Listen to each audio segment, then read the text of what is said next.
Today we are talking about principle number 7 of intuitive eating, which is coping with your emotions without using food. This can be a tough one for a lot of people, so keep on watching. Hey guys, welcome back to my channel. I'm Melissa. I'm a registered dietitian, and here on my channel we talk about all things food and nutrition. So if you're into that, then make sure you're subscribed. Today, like I said, we are diving back into our intuitive eating series with principle number 7. We're almost done. It's kind of crazy. But this week we're talking about coping with your emotions without using food. And this is something that I have touched on in a couple other videos, but today we're going to dive deep into that principle, and hopefully this can help you along your intuitive eating journey. This really is an important principle because I think a lot of us do this without even realizing it. Even if you do feel like you have a healthy relationship with food, I think stress eating, eating when you're sad, even eating when you're really happy, those sorts of things, it's a really common thing and we don't even realize it most of the time. So this principle is really helping us just bring awareness to that and figuring out ways to cope with our emotions without using food. So when we talk about emotions and food, what are some emotions that trigger using food to cope? And really that can be any emotion, but some of the most common ones are stress, loneliness, boredom, sadness, anger, anxiety. I think a lot of times the negative emotions are kind of associated with this, and you know, that's not to say that happy emotions, positive emotions can't also be associated with this. I think that in terms of coping though, a lot of times it can be those negative emotions that we experience and we just don't really have any other tools in our toolbox to cope with them. So food can often be used to try to cope. And this is such an important principle because really the key is finding those other tools in the toolbox, because using food, while it might seem like it at the time, it's not solving any problems. You know, if you had a really stressful day or you're feeling really stressed and you are using food to cope with that, whether that is to numb something, to punish yourself, however you are using food in that situation, while it might feel like a comfort in that moment, you know, a little while later, you still have those stressors and you still have the same problems that you did before you used food to try to cope.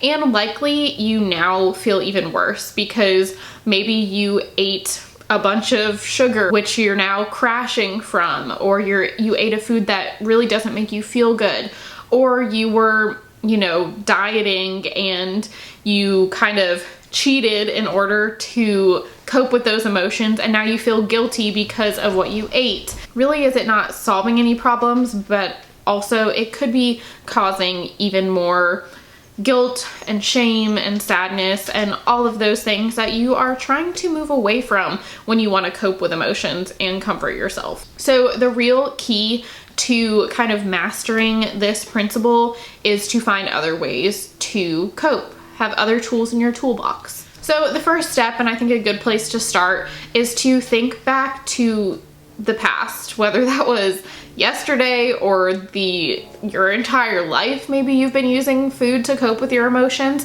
Just think back over times when you have used food as comfort and think about what emotions triggered those kind of episodes, what emotions triggered that emotional eating.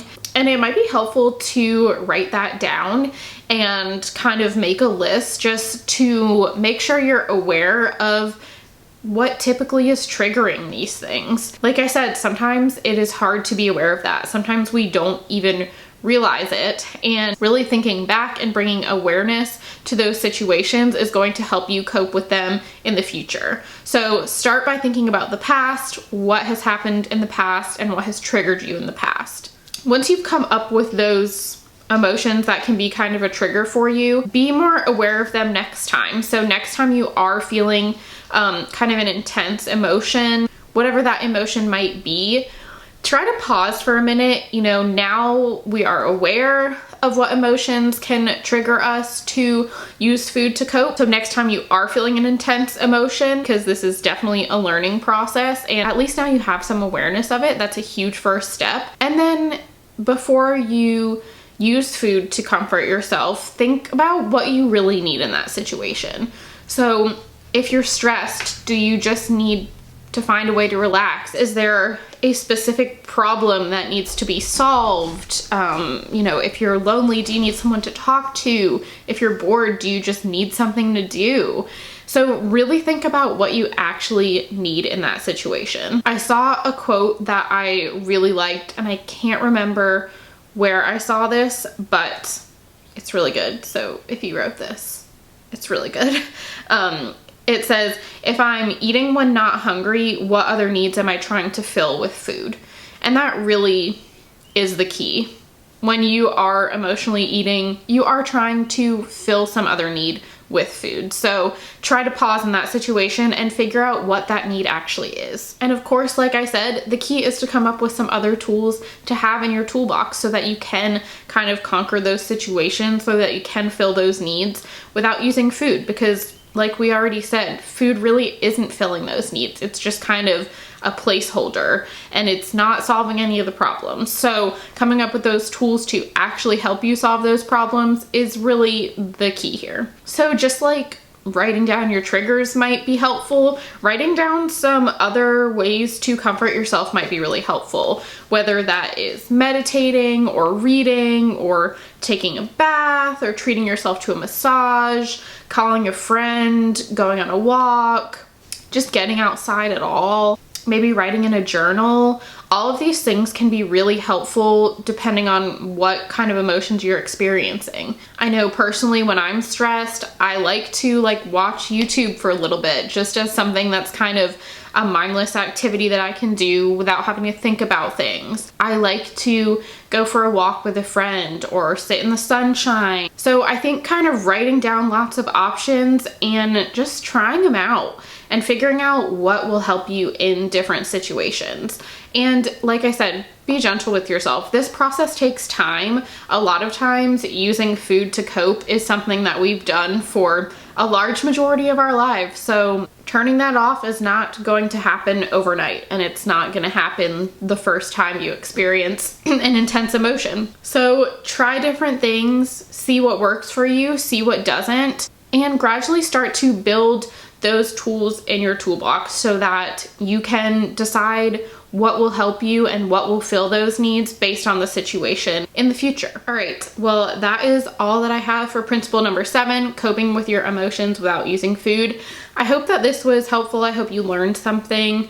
If you have any ideas of ways that you cope with your emotions or comfort yourself or de-stress, then leave them down below, because I feel like we could all use some new ways to relax.